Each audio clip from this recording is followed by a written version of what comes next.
평야 한가운데 장류의 돌격은 이미 두 겹의 창벽을 부수고 대촉군 중앙을 관통하고 있습니다. 돌격로는 피와 시체로 가득합니다. 그 끝에는 조진의 본진이 있습니다. 곽해는 그 광경을 보며 중얼거립니다. 막을 수 없다.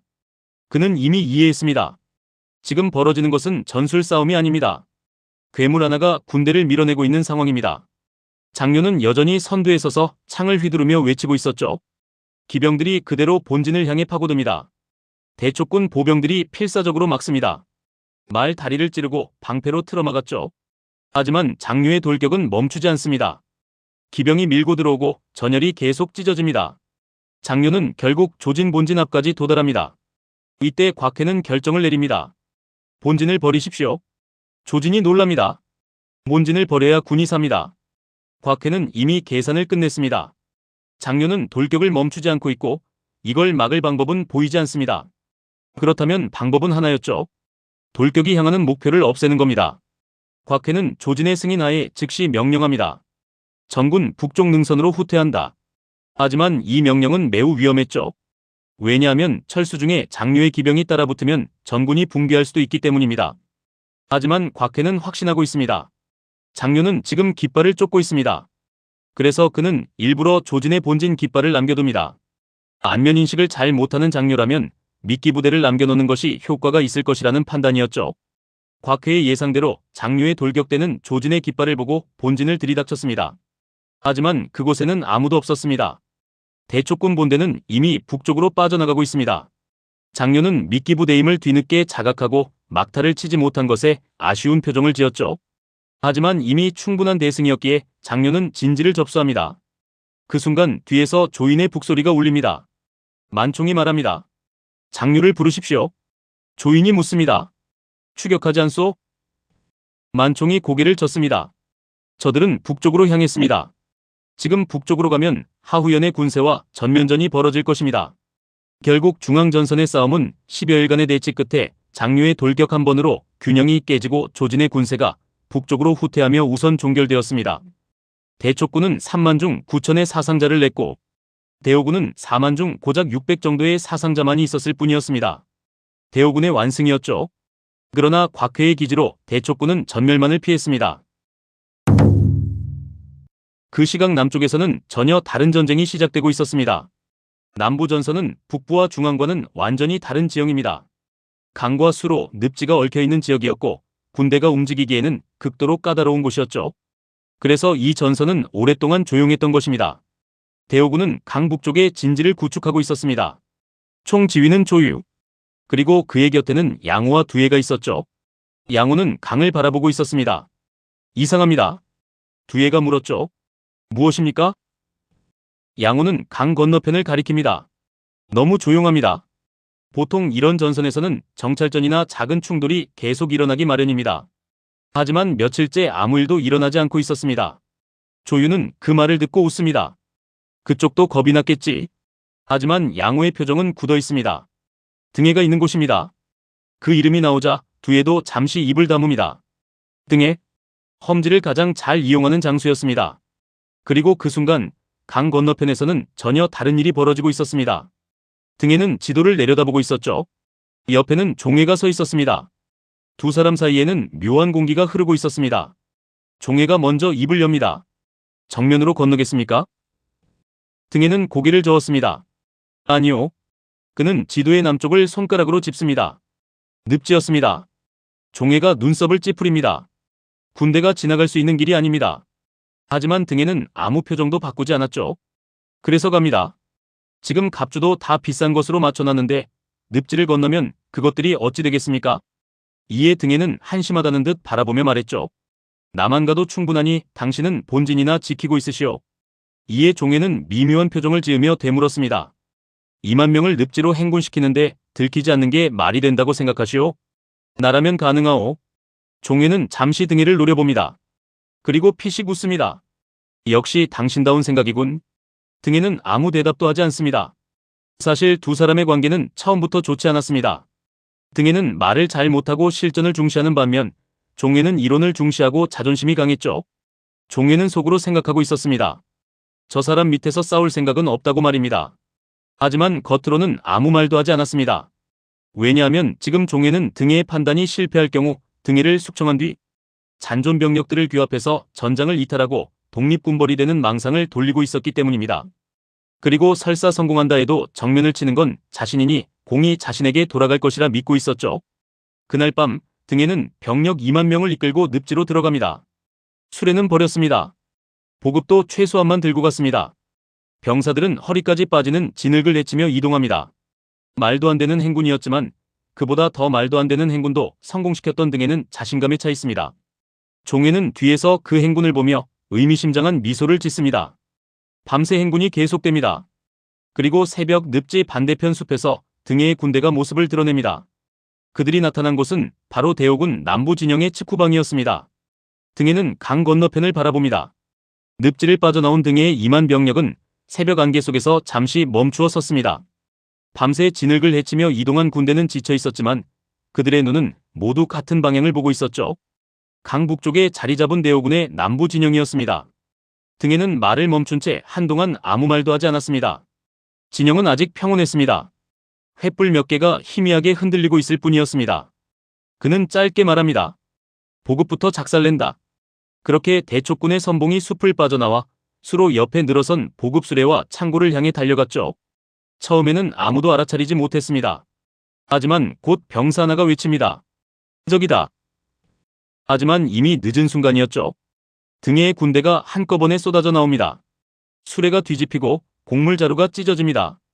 횃불이 던져지고 불길이 번집니다. 보급창고가 순식간에 화염에 휩싸였습니다. 등해는 정면으로 진영을 치지 않은 겁니다. 대신 후방 보급지와 수로를 먼저 잘라버렸죠. 대오군 진영 전체가 뒤집히기 시작합니다. 진영 중앙 급히 보고가 올라옵니다. 후방에서 적들이 기습했습니다.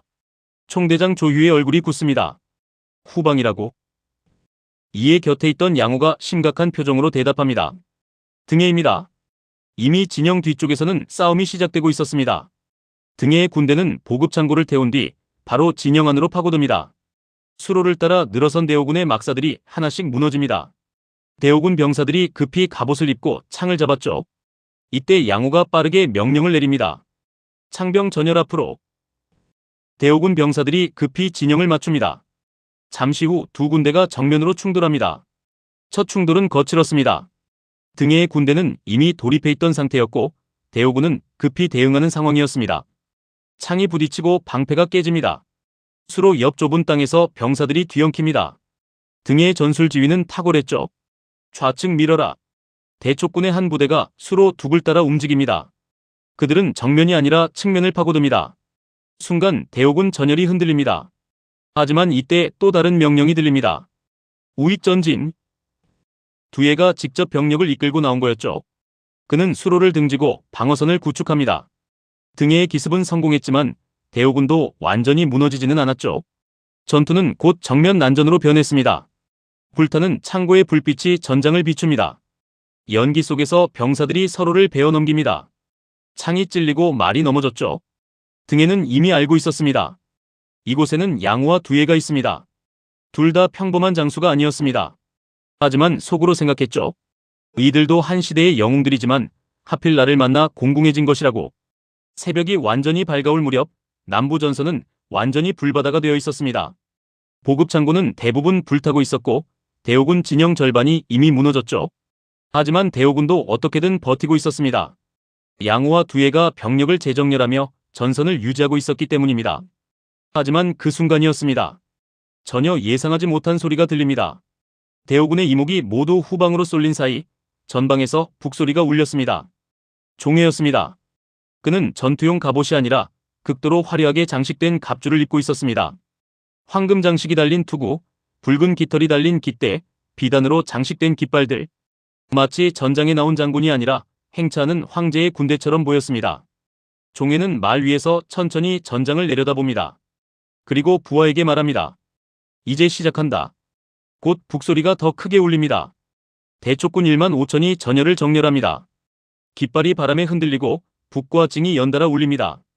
그 모습은 지나치게 화려했습니다.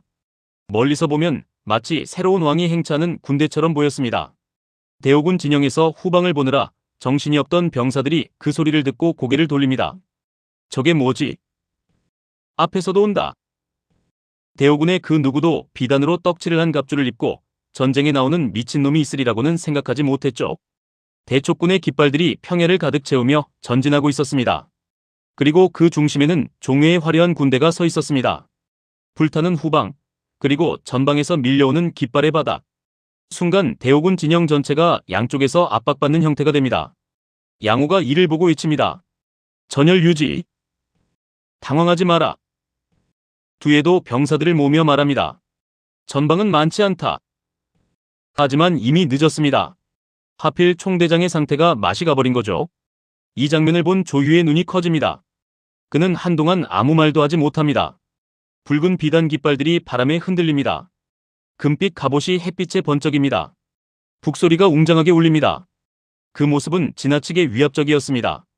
조유는 그 장면을 멍하니 바라보다가 중얼거립니다. 저게 뭐냐? 양호가 말합니다. 종회의 군대입니다. 하지만 조유는 그 말을 제대로 듣지도 못했습니다. 그의 눈에는 그 군대가 엄청나게 커 보였습니다. 실제 병력보다 훨씬 많고 훨씬 위압적으로 보였죠. 그는 점점 얼굴이 굳어갑니다. 그리고 갑자기 외칩니다. 물러난다. 양호가 놀랍니다. 장군. 조유는 여전히 전방을 바라보고 있습니다. 그 화려한 군대의 깃발들이 계속 흔들리고 있었습니다. 북소리는 점점 더 커지고 있었습니다. 조유는 고개를 저으며 말합니다. 저건 못 막는다. 닥치고 튀어라. 그리고 곧 명령이 내려갑니다. 전군 철수. 이 명령이 떨어지는 순간 대오군 진영이 크게 흔들립니다. 후퇴 명령이다. 지휘관이 물러난다. 후방에서는 아직 등해의 군대가 싸우고 있고 전방에서는 종회의 화려한 군대가 천천히 전진하고 있습니다. 대오군 병사들이 하나둘 뒤로 움직이기 시작합니다. 양호가 이를 보고 이를 악뭅니다. 천하의 일중 뜻대로 안 되는 것이 열중 일곱여덟비구나. 두예가 낮게 말합니다. 저런 졸장부가 대장이라니. 대촉군은 3만 5천 중 1,500명 정도의 사상자가 발생했습니다. 반면 대오군은 3만 5천 중 5천 정도의 사상자가 발생했죠. 하지만 보급창고가 불태워져서 단순한 병력 손실 이상의 피해가 발생했습니다. 이 전쟁의 판도는 순식간에 급변하고 있었습니다. 현재 전황은 이렇습니다. 전선이 두 개로 재편되었죠. 병력수는 대촉군 8만 5천, 대오군 8만 6,400으로 거의 비슷합니다. 중앙전선의 대촉군은 장료에게 아작이 나면서 북부로 퇴각했고 남부전선의 대오군은 등해에게 아작이 나면서 중앙으로 퇴각했죠. 그리고 각각 장압의 전사와 병참선의 파괴라는 치명타를 입은 상태입니다. 이제 각 진영에서 어떤 전략을 세우는지 전개할게요. 대오군 중앙진영의 대장막 안에는 묵직한 긴장감이 깔려 있었습니다. 등잔불이 흔들리고 있었고 지도 위에는 방금 전달된 전황 보고가 펼쳐져 있었습니다. 막사 안에는 대오군의 핵심 장수들이 모두 모여 있었죠. 총대장 조인, 만총, 장료, 양호, 두예, 그리고 한쪽에 서 있는 조유였습니다. 막사는 잠시 아무 말도 없었습니다. 조이는 한동안 말없이 지도를 바라보다가 천천히 고개를 듭니다. 남부전선. 그의 목소리는 낮았지만 차갑게 가라앉아 있었습니다. 어떻게 된 것인가? 조유가 입을 열려고 했습니다. 적의 기습이. 그러나 그 말을 끝내기도 전에 만총이 말을 끊었습니다. 기습? 만총의 눈이 차갑게 번뜩입니다. 기습이 있었다고 해서 장군이 먼저 도망칩니까? 막사한 공기가 순간 얼어붙습니다. 조유의 얼굴이 굳습니다. 나는 전군을 보존하기 위해. 만총이 탁자를 3개 내려칩니다. 보존? 우리 군 병참을 작살내놓고 무슨 자격으로 보존을 입에 담으시오? 막사안의 장수들이 아무 말도 하지 못합니다. 조유는 입을 다물고 서 있습니다. 만총은 조금도 목소리를 낮추지 않았습니다. 조유의 얼굴이 붉게 달아오릅니다. 하지만 아무 반박도 하지 못했습니다. 그때 조인이 조용히 말합니다. 빌어먹을. 막사안이 다시 조용해집니다. 조인은 한동안 조유를 바라보다가 만총에게 지금 남은 군량미가 얼마나 되는지 묻습니다. 이에 만총은 열흘치 정도가 남았다고 답했죠. 그러자 잠시 후 조인이 지도를 가리킵니다. 북쪽에는 하후연과 사마이가 이끄는 대촉군 대군에 중앙에서 퇴각한 조진의 군세까지 집결해 있습니다. 열흘 안에 하후연의 목을 벤다. 그러면 우리가 승리한다. 조인은 전력을 집중시켜서 북부를 타격하고 총사령관 하후연을 죽이면 보급난으로 자신들이 자멸하기 전에 승리할 수 있다고 주장합니다. 그러자 모두가 고민에 빠졌죠. 적군은 5만에 달하고 야전에서 하후연을 상대하는 건 결코 쉬운 일은 아니었기 때문입니다. 그리고 그때 지금까지 아무 말도 하지 않던 장료가 입을 엽니다. 그럼 간단합니다. 모두의 시선이 장료에게 향합니다. 장료는 담담하게 말합니다. 내가 선봉에 서겠습니다. 한편 북쪽 산기슭의 대촉군 본진, 이곳의 막사 안에서도 무거운 긴장감이 감돌고 있었습니다. 중앙전선에서의 패배 이후 북부로 집결한 대촉군의 지휘부가 모두 모여 있었기 때문입니다. 긴 지도 위에는 현재 전황이 표시되어 있었습니다. 북쪽에는 대촉군 주력, 그리고 남쪽에는 중앙에서 집결한 대오군 주력이 있었습니다. 막사 안에는 5사람이 서 있었습니다. 총지휘 하후연과 참군 사마이, 그리고 중앙에서 퇴각한 조진, 곽회, 진태. 막사 안에는 한동안 아무 말도 없었습니다. 먼저 입을 연 것은 하후연이었습니다. 장압이 죽었다. 짧은 말이었지만 무거운 말이었습니다. 하후연은 말을 이어갑니다. 그리고 중앙군은 장료에게 박살이 났다. 하지만 남부전선은 다행히 등해와 종해가 적들을 격파하고 병참기지를 불태웠다더군. 남부의 대오군이 중앙으로 퇴각한 사실 역시 보고가 들어온 상태였습니다. 이런 상황이라면 필연적으로 북부에 집결한 대촉군과 중앙에 집결한 대오군이 대회전을 벌이게 됩니다. 하지만 곽회가 조용히 말했죠. 지금 저희 중에서는 장료를 감당할 수 있는 장수가 없습니다. 그 이름이 나오자 막사 안 공기가 살짝 무거워집니다. 조진이 이를 악물며 말합니다. 괴물 같은 자입니다. 곽회는 담담하게 말합니다. 정면에서 싸우면 또 같은 일이 벌어집니다. 하후연이 묻습니다. 그럼 피하자는 건가? 곽회는 고개를 젓습니다. 피하는 게 아니라 지연을 택해야 합니다. 그는 남쪽 평야를 손가락으로 짚습니다. 저들은 병참이 무너졌습니다. 장기전이 되면 저들이 먼저 무너집니다. 조진이 묻습니다. 그럼 버티자는 건가? 곽회는 고개를 끄덕였죠. 최대한 교전에 응하지 않으면서 저들이 궤주될 때까지 기다려야 합니다. 하지만 그때 다른 목소리가 들립니다. 그걸 평지에서 하면 아무 의미가 없지요. 사마이였습니다. 막사 안의 시선이 모두 그에게 향합니다. 사마이는 지도 위 북쪽 산맥을 가리킵니다. 이곳으로 향해야 합니다. 하후연이 묻습니다. 산으로 올라가자는 건가? 사마이는 고개를 끄덕입니다. 우리가 고지를 점하고 지형의 험준함에 기대어 버틴다면 병참이 끊어진 저들은 자멸할 수밖에 없습니다. 그렇게 버티는 동안 등해와 종해로 하여금 적들의 후방을 치게 한다면 우리가 승리할 것입니다. 며칠 뒤 남부전선의 대촉군 진영, 보급창고를 불태운 뒤 대촉군은 각 남쪽 지역을 사실상 장악하고 있었습니다. 그 중심에는 종해가 있었죠. 그의 진영은 이상할 정도로 화려했습니다. 붉은 비단 깃발들이 늘어섰고 황금 장식이 달린 군기들이 바람에 흔들리고 있었습니다. 종해는 높은 의자에 앉아 있었습니다. 마치 장수가 아니라 군주처럼 보였습니다. 옆에는 악사들이 북을 치고 있었고 장수들이 줄지어 서 있었습니다. 종해는 만족스러운 표정으로 말합니다. 남부전선의 승리는 전부 내공이다. 부하들이 고개를 숙입니다. 그렇습니다. 장군의 위엄 덕분입니다. 종해는 웃습니다. 위엄이라. 그는 천천히 말을 꺼냅니다. 이 전쟁이 끝나면 천하가 나를 어떻게 부를까? 그 순간 막사 안으로 전령이 들어옵니다. 보고드립니다. 북부 본진에서 명령이 왔습니다. 종해가 손짓합니다. 읽어라. 전령이 말합니다. 사마이 장군의 명입니다. 남부군은 즉시 북쪽으로 진격하여 대오군 후방을 공격하라.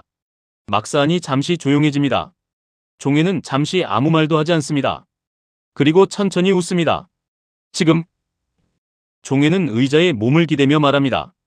지금 내가 움직이면 공은 누구에게 돌아가겠나? 막사 안이 조용해졌죠.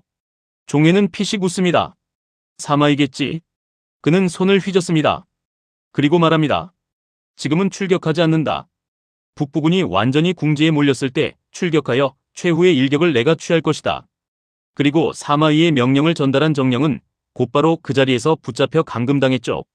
명령서는 종해의 손에 들어갔고 다른 누구에게도 전달되지 않았습니다. 그래서 남부 진영의 또 다른 지휘관 등에는 아무것도 알지 못했죠. 그는 평소처럼 자신의 막사에서 지도를 펼쳐놓고 있었습니다. 지도 위에는 강과 늪지, 그리고 북쪽으로 이어지는 길이 표시되어 있었죠. 등에는 작은 돌들을 옮겨가며 병력 배치를 생각하고 있었습니다. 그의 생각은 단순했습니다. 언젠가 북상하여 조인의 군대를 뒤에서 치는 것이었죠. 하지만 그때 막사 밖에서 발소리가 들렸습니다. 종해의 부관들이었습니다.